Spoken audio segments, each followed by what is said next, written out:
to me, Bitcoin is a spiritual tool. This may sound super out there, but I think No, go for it. As money is breaking down, we're becoming so hyper fixated on money for survival that we're just becoming so disconnected to everything else. There's a reason why one of the biggest industries in the world is the financial industry. It's because when money breaks down, people need to go and protect their purchasing power. They need to go invest. They need to figure out ways to try and outpace inflation. And the reality is that if we just had a money that allowed us to save, that actually captured advancements in technology and productivity so prices actually fell over time, life would start to get easier. People would actually stop thinking about money because in the end, money is just a means to be able to transact and express what it is that we value. And so I think that what's really fascinating is that to me, money is a spiritual tool and Bitcoin is kind of the apex of that because ironically, when we start living on a Bitcoin standard, even though it is digital money, it gets us to stop thinking about money. It actually gets us to start thinking more about how we want to show up. And so these, to your point, like these conferences have been profound because you turn up to these places. And if I turned up to a finance conference, it would be 30 to 60-year-olds, typically white males. And then you turn up to a Bitcoin conference and it's anyone from tiny, tiny kids, newborns, all the way up to kind of elderly people, every single nation, state, religion, you name it. And it's just people that have like a lust for life and they care about building a world which their kids want their kids to live in. And so it's these people that are thinking long term. They're not just thinking about meeting their immediate needs. And to me, I just think it's a profound experience going to any of these Bitcoin conferences. I totally agree. And what's been cool, obviously, is since we spoke, you released your book, The Hidden Cost of Money. And as soon as I saw it come out, I was like, purchase, read it, loved it. And I think what was fun is, I'm probably like 50 Bitcoin books in at this stage, roughly, on top of all the podcasts and everything else, articles, etc. I don't think anyone had taken such a good holistic approach to the experience that has been learning about what sound money actually is. And in particular, I wanted to ask you about was health. And I had some great conversations with other people on podcasts about the impact of money in relation to your health. But some of the things that you drew on in the book really hit home. And in particular, references to people like Gabor Mate, who has done amazing work around trauma and what that actually means. So just run us through, like, first of all, becoming an author. Why did you do it? And then I'd love to spend some time picking through like why health came up as a big part of the book. For sure. No, that's an awesome question. And I think that for me, I would say that I never expected to become an author. I ended up going down this rabbit hole of I've always been passionate about education. I was a backcountry mountain bike guide for a long, long time. I used to teach a lot. I've worked in the school system before, and I've always appreciated supporting people in their learning journey.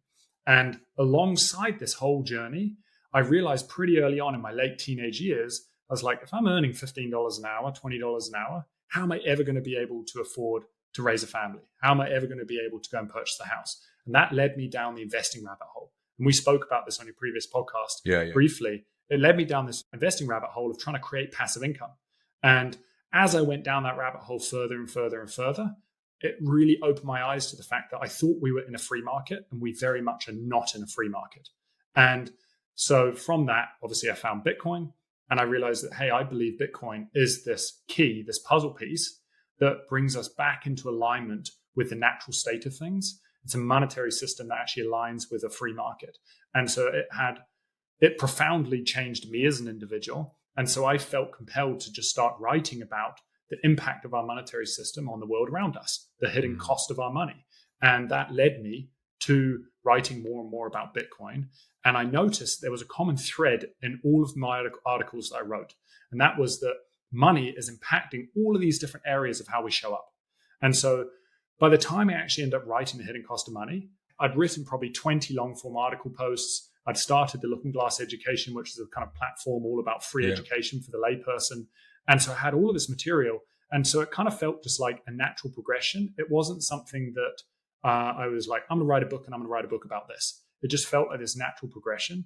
And for me, in my journey, I think I came at it not from a finance economic background, because I didn't study finance or economics. Instead, as someone who has spent a lot of time in the mountains, I've always been very conscious of my health. And health isn't just the food at which you put in your body.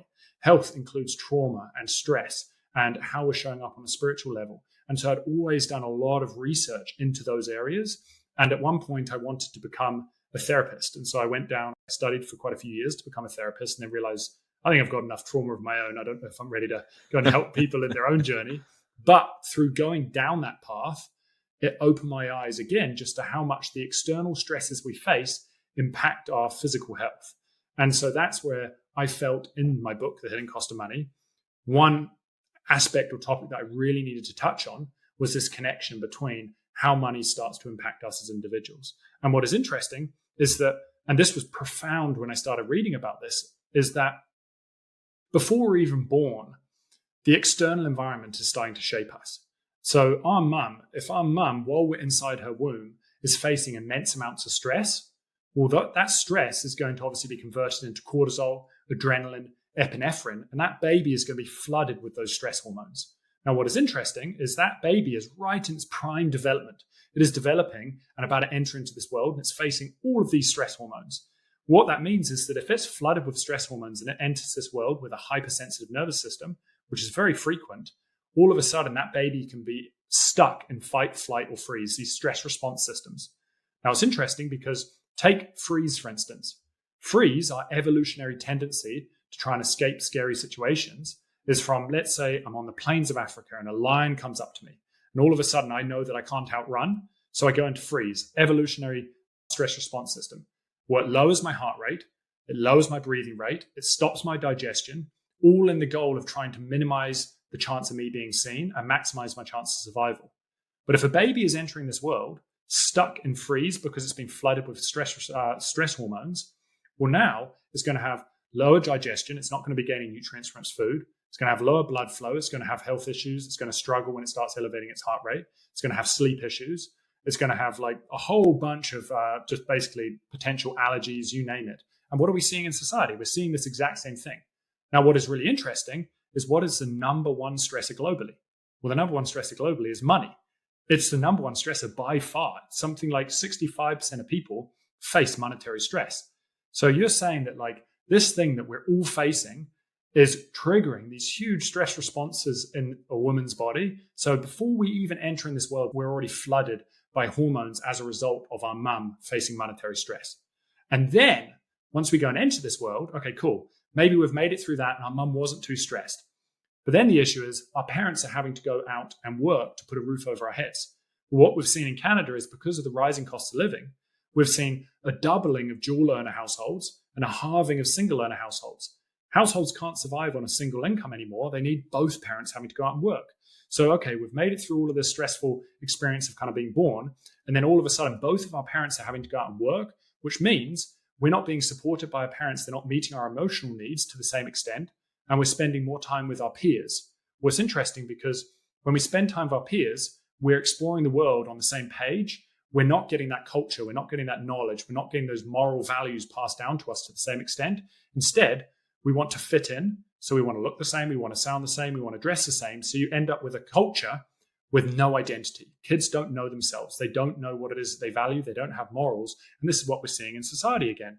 And so I would say that money is profoundly shaping the world in which we live in, from before we're even born to entering into this world, impacting our relationships, how we're showing up, our parents' ability to meet our emotional needs and pass down knowledge. And so this is where when you enter into the world of Bitcoin, it's the inverse of this. That kid is developing in a healthier system with less stress hormones. And then by the time they enter this world, the parents have more capacity because they're in a better financial position. They're able to support their kids' emotional needs more. They're able to pass down knowledge. They're able to pass down culture. They're able to pass down moral values. So you end up with these kids that they have a self-identity. They can move into a social network, into a new crowd. And if a kid puts them down, they don't respond with just like, oh, I need to kind of fit in and conform. They respond with who they are and what they value. And so I think you end up with a healthier society. And so to me, money is it's just been this like profound journey diving into the impact of money, society, psychology, relationships. And for me, the last point I'll make is that it really hit home because I was raised by a single mum. My parents were separated when I was 5 years old. And when I look back, my mum did her absolute best to be able to support us. And she had to work kind of 6 days a week. She was worked her ass off to try and put a roof over our heads. And so my mum wasn't able to meet our emotional needs to the extent that she might have wanted to because of the financial pressures of being a single mum. And so money really does impact us. It impacts us all.